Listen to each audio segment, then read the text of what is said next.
Hello dear students, good morning and welcome back to our online classes. आज हम बात करेंगे कोऑपरेटिव मार्केटिंग की। कोऑपरेटिव मार्केटिंग इस वीडियो में हम बात करेंगे कि इसके objectives, functions, types and structure क्या है, इसके different advantage of cooperative marketing क्या है and how to strengthen the cooperative marketing societies in India हम डिस्कस करेंगे। सबसे पहले जान लेते हैं कोऑपरेटिव मार्केटिंग क्या होता है।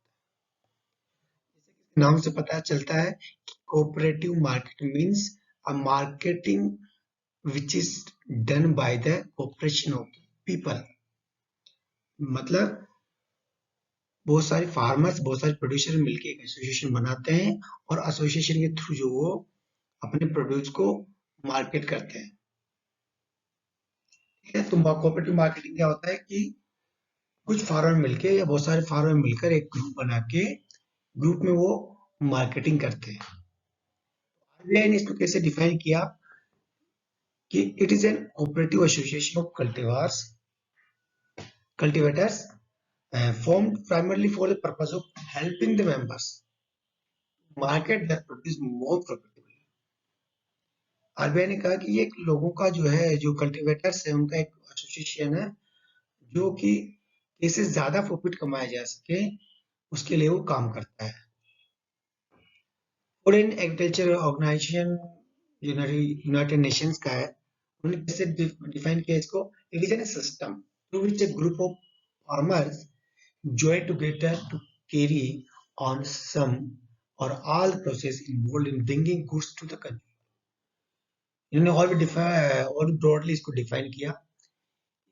जो फार्मर्स है वो मिलके एक ग्रुप बनाते हैं और वो जो गुड्स को फार्म से कंज्यूमर तक ले जाने का जो सारे प्रोसेस है उसको परफॉर्म करते हैं। और इस तरह की जो ऑर्गेनाइजेशन होते हैं जिनको हम कोऑपरेटिव मार्केटिंग सोसाइटीज बोलते हैं, कोऑपरेटिव मार्केटिंग ऑर्गेनाइजेशन बोलते हैं, इनका ऑब्जेक्टिव क्या होता है? To secure the greatest possible amount or profit for the product of their farmers or means ये जो ऑर्गेनाइजेशंस है, कोऑपरेटिव मार्केटिंग सोसाइटीज है, ये अपने जो मेंबर्स है, मेंबर्स कौन होता है? इनका फार्मर्स होता है, प्रोड्यूसर्स होता है। इनके जो मेंबर्स है उनके लिए ये ग्रेटेस्ट पॉसिबल अमाउंट सिक्योर करने की कोशिश करते हैं। कोऑपरेटिव मार्केटिंग सोसाइटीज का जो बेस होता है वो कोऑपरेटिव प्रिंसिपल होते हैं। कोऑपरेटिव प्रिंसिपल्स क्या होते हैं? हमने लास्ट कोर्स में डिस्कस किया था कि इनका कॉमन पर्पस होता है, ईच फॉर ऑल होते हैं, ऑल फॉर ईच होते हैं और वो डेमोक्रेटिक लाइंस पे जो है रन करता है ऑर्गेनाइजेशन।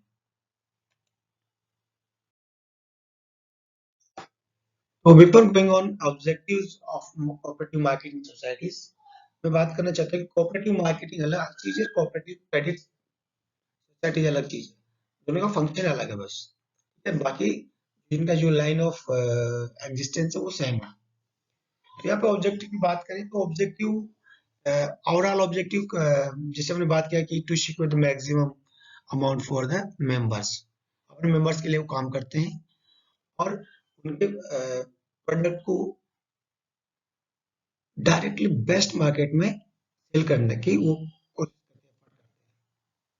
दूसरा कि जो grading, pooling and procurement of activities है, मेंबर्स का जो प्रोड्यूस है उसको वो ग्रेड करना, एक साथ पूल करके और उसको प्रोक्योर करके उसको बेचना, ये जो है कोऑपरेटिव मार्केटिंग सोसाइटीज का एक ऑब्जेक्टिव है। दूसरा ऑब्जेक्टिव, नेक्स्ट ऑब्जेक्टिव क्या हो सकता है? Provide transportation and storage facilities to member to handle the crop without waste. अपन जानते हैं कि एज ए इंडिविजुअल फार्मर जो है बहुत सारा वेस्ट ऑफ क्रॉप्स कर देता है during transportation and storage facilities. और फार्मर्स एबल भी नहीं होता है कि वो अकेले अपने इंडिविजुअल लेवल पे स्टोरेज फैसिलिटी क्रिएट कर सके और उसको अफोर्ड कर सके। ये कोऑपरेटिव मार्केटिंग सोसाइटी जो है एज एसोसिएशन फार्मर्स के लिए काम करती है फॉर द मेंबर्स। दूसरा क्या है? To protect from the several malpractices, जैसे अनऑथराइज्ड डिडक्शन, इनकरेक्ट वेटमेंट। ये जो माल प्रैक्टिसेस जो मार्केट में होता है उनसे अपने मेंबर्स को बचाता है।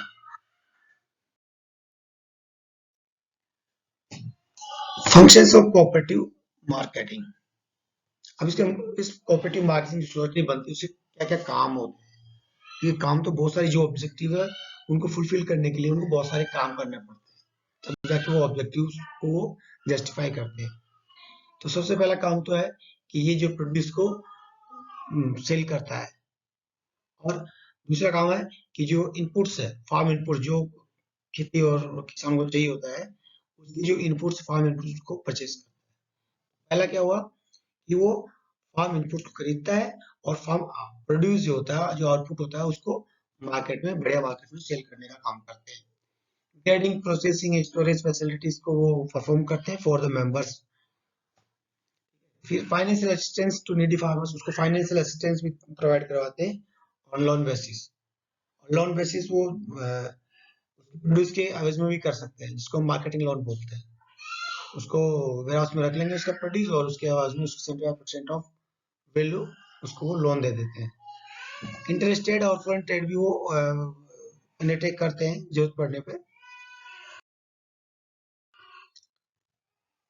इसके अलावा supply of quality consumer goods to members, जो डेली राशन होता है, जो डेली का जो कंज्यूमर आइटम्स होते हैं वो भी उसको सप्लाई करता है, जैसे केरोसिन, शुगर, और भी बहुत सारी चीज जो जरूरतमंद की चीजें वो अपने कस्टमर्स, अपने मेंबर्स को सप्लाई करते हैं। और गवर्नमेंट के बिहाफ से भी काम करते हैं for the government and implementation of the price support policy. जो एमएसपी होता है, जो किसी भी प्रकार गवर्नमेंट के पॉलिसीज या स्कीम होता है, उसके लिए भी वो सोसाइटीज काम करती है। लोगों में सेल्फ हेल्प के लिए इनकरेज करते हैं, और थ्रिफ्ट नेचर जो होता है उसको बढ़ावा देते हैं। Thrift means saving nature of members, उसको ये बढ़ावा देते हैं। और ये मार्केटिंग एंड क्रेडिट इंस्टीट्यूशन में लिंकेज पैदा करते हैं। फार्मर्स प्रोड्यूस कर रहा है और उसको कहाँ बेचना है, उन दोनों को बीच में ये लिंक का काम करता है। Let's talk about the types of cooperative marketing societies. तीन प्रकार की कोऑपरेटिव सोसाइटीज होती है मार्केटिंग के केस में। पहला है सिंगल कम्युनिटी मार्केटिंग के। इसमें आपको लग रहा है कि सिंगल कम्युनिटी में वो डील करता है, जैसे sugar cane cooperative marketing societies, cotton cooperative marketing society, या कोई अदर क्रॉप भी हो सकता है। बोलते हैं single community marketing society, jute jute societies. फिर होता है मल्टी कमोडिटीज कोऑपरेटिव। ऐसी कोऑपरेटिव सोसाइटीज, ऐसी कोऑपरेटिव मार्केटिंग सोसाइटीज जो एक से ज्यादा कमोडिटीज में डील करता है, जो 2 से 3 4 कमोडिटीज में डील करता है। Food grain cooperative marketing society, food grain से आपका मेज आ गया, राइस आ गया, व्हीट आ गया। These are the multipurpose cooperative marketing societies. एक होता है मल्टीपर्पज और multi community cooperative marketing societies. Multipurpose क्या होता है, जिनका पर्पज एक से ज्यादा हो। तो जनरली जो इंडिया में देखा जाता है वो मल्टीपर्पज सोसाइटी ही देखा जाता है। क्यों? क्योंकि वो अपने जो मेंबर्स है उनको उनको फार्म इनपुट ही सप्लाई करता है, उनको क्रेडिट फैसिलिटीज भी सप्लाई करता है, प्रोवाइड करवाता है। इसके अलावा उनको फार्म प्रोड्यूस को सेल करने का काम भी करता है, गवर्नमेंट का बिहाफ से भी काम करता है, और मल्टी कम्युनिटीज में वो डील करता है, मतलब इसमें कम्युनिटी में डील नहीं करता है। These are the multipurpose. कोई भी हो सकता है, XYZ कोऑपरेटिव मल्टीपर्पज सोसाइटीज, आपने नाम पढ़ा होगा कहीं पे भी, या किसी और नाम से आपने देखा होगा। स्ट्रक्चर क्या है इसका? स्ट्रक्चर ये जनरली 3 लेवल पे काम करता है। स्टेट लेवल पे मार्केटिंग फेडरेशन होता है, डिस्ट्रिक्ट लेवल पे मार्केटिंग यूनियन या मार्केटिंग सोसाइटीज होता है, और प्राइमरी लेवल पे जो ग्रास रूट लेवल पे वहां पे प्राइमरी मार्केटिंग सोसाइटीज होता है, PMS होता है। अब बात करते हैं स्टेट लेवल मार्केटिंग फेडरेशन का। देखिए ये स्टेट लेवल का सबसे बड़ा ऑर्गेनाइजेशन होता है, जिसके मेंबर जो है आपका डिस्ट्रिक्ट लेवल की जो मार्केटिंग सोसाइटीज है वो होती है। और ये काम क्या करता है, credit and other facilities to DMS, जो डिस्ट्रिक्ट लेवल मार्केटिंग सोसाइटीज है क्रेडिट फैसिलिटी देता है, और अदर फैसिलिटीज भी ये उनको प्रोवाइड करवाता है। और buy and sale of products of DMS, जो DMS के पास जो प्रोडक्ट होता है, प्रोड्यूस होता है, उसको बाय और सेल करने का काम करता है। ये एक चेन के तौर पे काम करता है। सबसे ऊपर स्टेट लेवल मार्केटिंग फेडरेशन, फिर डीएमएस और फिर पीएमएस। और ये क्या काम करता है? स्टेट लेवल का क्या काम है? ये होलसेल पे डील करता है, wholesale distribution of fertiliser, sugar, wheat, kerosene, coffee seeds, rice, etc. In addition to agriculture implements and insecticides. ये डिस्ट्रिक्ट लेवल मार्केटिंग सोसाइटीज जो होता है, ये डिस्ट्रिक्ट लेवल मार्केटिंग फेडरेशन का मेंबर होता है। ठीक है, और ये क्या डील करता है? They deal with primary marketing society at village level. ठीक है, जो ये प्राइमरी मार्केटिंग सोसाइटी जो विलेज लेवल पे काम करती है, उनसे डील करता है। उनको ये फाइनेंस फैसिलिटीज प्रोवाइड करता है, लोन देता है, उनको टेक्निकल गाइडलाइन देता है, उनको ये मॉनिटर करता है, सुपरवाइज भी करता है। और जो पीएमएस के थ्रू जो किसानों का जो माल होता है, जो प्रोड्यूस होता है, उसको ये बाई एंड सेल का काम करते हैं। और जो फार्म इनपुट्स होता है वो सप्लाई करते हैं। मेन यहाँ पे ग्रास रूट लेवल पे काम करने वाला जो सोसाइटी है, जो अंग है, कंपोनेंट ऑफ स्ट्रक्चर है, वो है primary marketing society. They deal in a single commodity और many commodities at a time. Grass root level पे काम करते हैं, विलेज लेवल पे काम करती है, और वो सिंगल कमोडिटी के साथ मल्टी कमोडिटीज में भी है। They collect, standardize the produce brought to them and by their members and make arrangement for their sale. किसान तो जो इनके पास सामान लाता है, जो जो प्रोड्यूस लेके आता है, उसको एक कलेक्ट करता है और उसको ग्रेडिंग करते हैं, स्टैंडर्डाइज करते हैं, डिफरेंट पैकेजिंग करते हैं, और फिर उनको सेल करने का काम करते हैं। ये क्या काम वो करते हैं? इसके अलावा they also advance the loans to their members against the produce. Means they also provide the marketing loan. What is marketing loan? Marketing loan is a facility against the produce of farmers up to 75% of the total value. So they are multi-purpose societies actually. What are the different advantages of multi-purpose societies or marketing societies? We can say that there are so many advantages. सबसे पहले तो जब लोग एक साथ मिलके bulk में deal करते हैं, तो उनका कॉस्ट जो है वो रिड्यूस हो जाता है और उनकी सर्विसेज बेहतर हो जाती है। पहले एक किसान इंडिविजुअली मार्केट में बेचता था तो उसका अपना कॉस्ट लगता था, और इस तरह सारे किसान मिलके अपना अपना कॉस्ट पे करते थे। लेकिन अब वो एक जगह पूल करके, ग्रेडिंग करके, डिफरेंट पैकेजिंग और बड़े स्टैंडर्डाइज्ड वे में वो डील करते हैं, तो उनका कॉस्ट जो है वो कम हो गया। तो it reduce the cost of marketing. दूसरा, इम्प्रूव मार्केटेबिलिटी। डेफिनेटली जब कॉस्ट आपका इंक्रीज न होकर डिक्रीज हो रहा है, तो आपका जो है मार्केट में जो है वो मार्केटेबिलिटी जो है आपका इम्प्रूव हो जाएगी। ठीक है, प्रॉफिट आपका बढ़ जाएगा। दूसरा, safe guard against rising cost input prices. ये ऑलरेडी हम डिस्कस कर लिए हैं कि जो इनपुट होते हैं फार्म इनपुट, वो आपको सस्ते रेट में मिल जाते हैं, क्योंकि वो बल्क में खरीद के लाता है और अपने फार्मर्स को वो उस रेट में और सस्ते रेट में अवेलेबल करवाता है। क्रेडिट एंड स्टोरेज फैसिलिटीज, जो इनके ऑब्जेक्टिव्स थे वही इनको बेनिफिट हो रहा है। प्रोसेसिंग, बहुत सारी सोसाइटीज जो है अपने लेवल पे प्रोसेसिंग करता है, प्रोसेसिंग करके फिर उसके डिफरेंट प्रोडक्ट्स बेचता है। चाहे डेयरी सोसाइटीज हो सकता है, कोऑपरेटिव प्रोसेसिंग सोसाइटी हो सकता है, और मार्केटिंग इंटेलिजेंस फैसिलिटीज भी जो है ये प्रोवाइड करवाता है। मार्केट इंटेलिजेंस फैसिलिटी क्या होता है? मार्केट के बारे में जानकारी भी वो अपने मेंबर्स को प्रोवाइड करवाता है। किस तरह का मार्केट ट्रेंड है, मार्केट में कितना आवक है, कितना इनफ्लो हो रहा है माल का, वो सारी फैसिलिटीज वो है प्रोवाइड करवाता है। अभी डेफिनेटली जब लोग एक साथ मिलकर काम करें तो बार्गेनिंग पावर बढ़ जाता है। तो ये standing the bargaining power of producer को इंक्रीज करने का काम करता है। Help It helps members to produce the best product which has most demand. This may include processing. ये फार्मर्स को मोटिवेट करता है, फार्मर्स को ट्रेन करता है, ट्रेनिंग देता है, उनको गाइड करता है, उनको best quality seeds, farm inputs available करवाता है, दैट कि उनको good quality of products produce कर सके। जब गुड क्वालिटी को प्रोड्यूस करेंगे तो डेफिनेटली उनको अच्छा प्राइस मिलेगा। they educate members in marketing issues. Marketing के बारे में लोगों को यानी कि मेंबर्स को वो एडुकेट करते हैं through the training. Stand for fair trading practice and stock manipulation of prices, उसके लिए भी ये काम करते हैं. जो मार्केट प्रैक्टिसेस होती है उसको रोकने के लिए ये लोग बचाने के लिए काम करते हैं. Provide finances to producer and help them in getting finance. Already बात किया कि लोगों को मेंबर्स को जो है फाइनेंस फैसिलिटीज भी प्रोवाइड करवाता है. अब देखिए इन जनरल अगर हम बात करें तो इंडियन जो कोऑपरेटिव मार्केटिंग सोसाइटी जनरली वो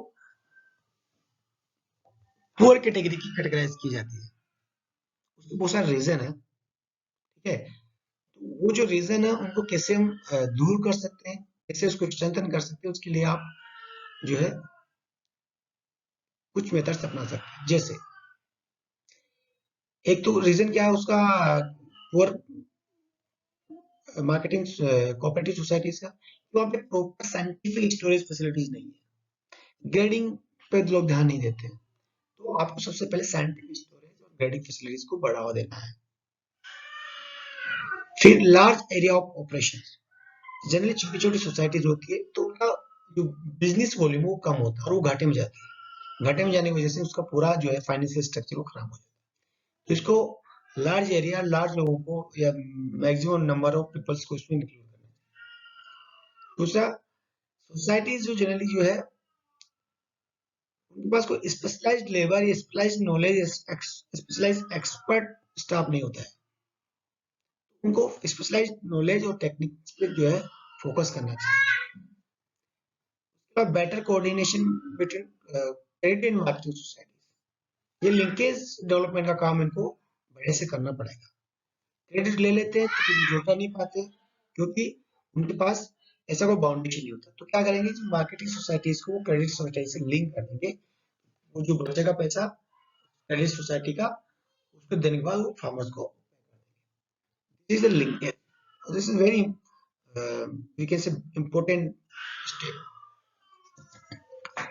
इसके अलावा employ trained and experience staff in there. Trained और एक्सपीरियंस स्टाफ की बात अलग होती है. उनका एफिशिएंसी होता है, उनको नॉलेज होता है, वो दे आर स्पेशलाइज्ड. मैंने ऊपर बात भी की है. Organisations of societies should be run on democratic lines. कहने के तो सोसाइटीज होती है वो डेमोक्रेटिक लाइन प्रिंसिपल्स पे ही बनी होती है, लेकिन ऐसा रियल में होता नहीं है. फ्यू पीपल्स जो है उसमें डोमिनेंट होते हैं. कुछ लोग उसको हमेशा चलाते हैं, उस अपने हिसाब से वो उसको रन करते हैं. Strictly should be run on the democratic lines. इसके अलावा जो, क्योंकि जनरली जो फाइनेंशियल कंडीशन ऑफ सोसाइटी जो बहुत खराब होती है, पुअर होती है, उसके बहुत सारे रीजन होते हैं. तो उनको स्ट्रेंथन करने के लिए क्या कर सकते हैं कि जो मार्केटिंग सोसाइटी सेल करते हैं फार्मर्स का प्रोड्यूस या मेंबर्स का प्रोड्यूस, उसके अलावा जो बाकी फार्मर्स उसके प्रोड्यूस के वो सेल कर सकती है on the basis of some commission. Commission मिलेगा तो उसका फाइनेंशियल स्ट्रेंथ जो है वो स्ट्रांग होगा. तो this is all about cooperative marketing and cooperative marketing societies. If you have any queries, you may drop in comment box. Thank you for being with me. I thank you for watching. सबसे important, stay safe, stay happy during this COVID period. Situation going to be worse in the surroundings. So be careful. Take care. Bye bye for now.